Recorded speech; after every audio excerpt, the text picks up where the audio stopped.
Ingon pagyud ko no nga balikan ako niya. Apan wa na kong gisultihan sa akong ate kay lagi minyo nako.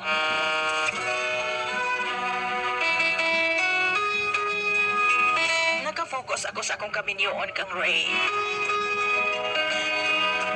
Hinay-hinay. Ug hinay-hinay nahulog ang akong pagbati ngadto kaniya. Na in love ko pag-ayo.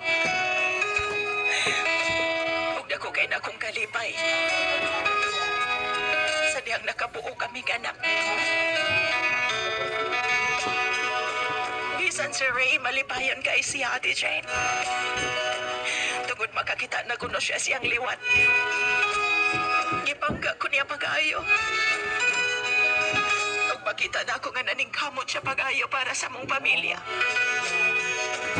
Apan ko muli kay dili siyang akong ideal husband. Dili malikayan. Mag-away kami tungod sa iyang mga bisyo. Ga-adjust mi sa usago sa Ate Jane.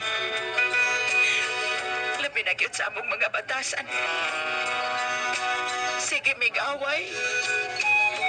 Apan sa matag adlaw gipili namo nga magpabilin sa kiliran sa usagusa. Hangtod nga sa padayong pagpanglabay sa panahon. Nagkaanak kami sa among ikaduha. Niadtong panahon na ni undang si Ray siyang trabaho.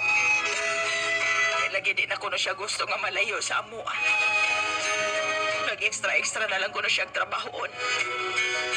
Misugot ako. Nagtuog kong mag-aayo ka to ka na mo, Ate Jane. Apan nasayop ako.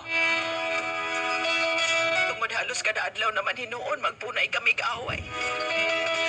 Tungod sa kalisod,